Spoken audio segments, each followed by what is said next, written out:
Welcome to the Late Late Show. I'm your host, TV's Craig Ferguson. I'm thrilled to be here tonight.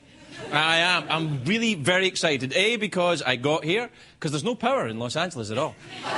There's a great big power. Somebody didn't pay, and it was quite frightening. I had nothing to make my toast.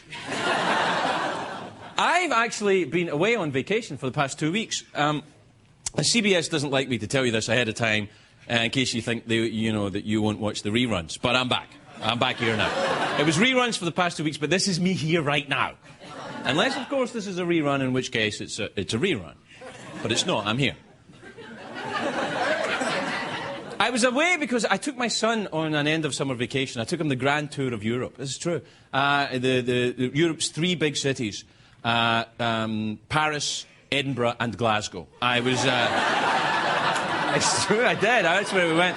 Oh, you'll love it. Yes, Paris, Edinburgh. That's the 3 places we went. I like travelling with my son because he doesn't get fazed by the long plane ride over to Europe. We fly coach because I'm a regular guy. I don't want to spoil my son. And I'm Scottish. I'm cheap. So I won't pay for... Also, I'm on 12:30 at CBS. I don't have that kind of money. So, this is true. My son gets on the plane, falls asleep, because when he's 4. So when you're, 4, a coach seat is like for first class. It's enormous.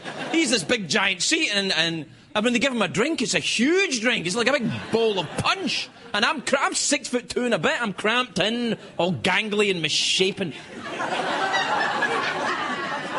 I'm hideous. Don't look at me.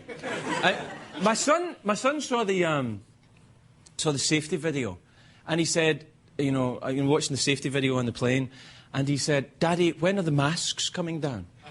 I don't like to fly. I'm a nervous flyer. I said, "No, they're not coming down, son." And he said, yes, they are. They're coming down."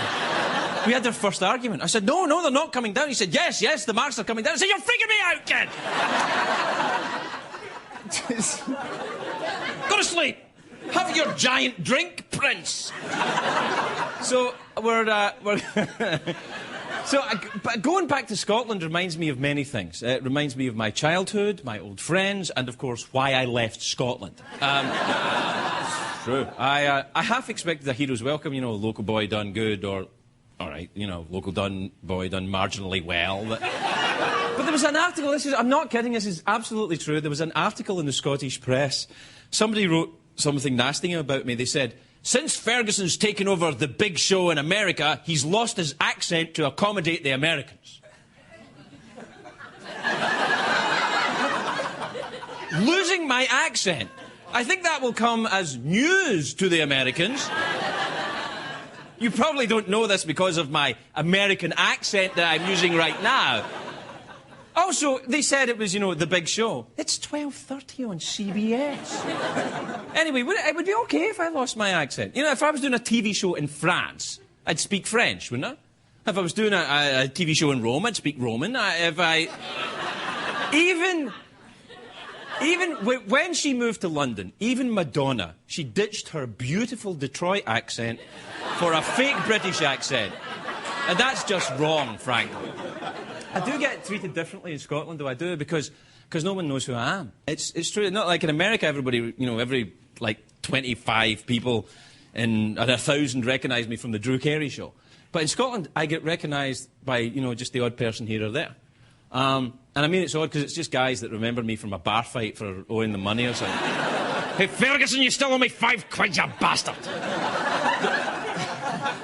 The only people that recognise me in Europe are American tourists. This is a true story. I was in Paris, sitting in a park with my son, and an American tourist came up to me and said, "Hello, Colin." That's true. For some reason, people always confuse me with Colin Ferguson, the Long Island Railroad mass murderer. It's true. It's true. They always say, "Hey, Colin Ferguson." I say, "No, I'm not him. He's African-American and he's in jail." But this American tourist says, "Woo, Colin, woo!" And we're in France, so I just went, "Oh, je ne peux rien, do you? American." So if you're back home watching your television, yes, it was me, and I'm terribly sorry about the ridiculous French accent. No, I'm not. the reason I went home was to see my parents. And, you know, take my son to see his grandparents. And it was nice to see that some things haven't changed. My mother still treats me like she did when I was a kid. She ignores me. And my father... in a loving way. My father and I talk about life in true Scottish fashion. You know, we kind of go, aye, aye. But there was one particular emotional moment. I was sitting at the fire with my dad, and he looked at me over his glass of whiskey, and he said, "You've lost your accent, Colin."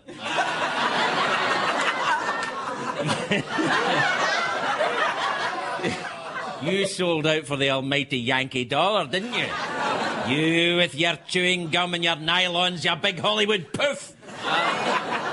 Oh, how we laughed. And then he thought for a moment, this is true, he did stop for a moment and he said, "Is it P. Diddy or just Diddy now? Because I don't know."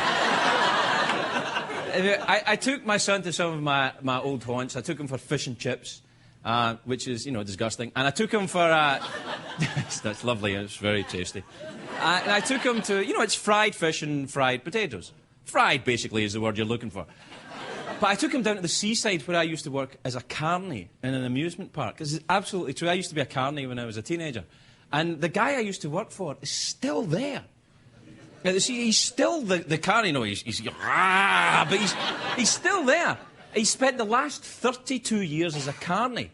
And I think he's getting senile, because I turned up and he said, "Where have you been?"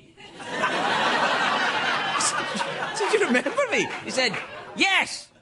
What's happened to your accent, Colin?" He said.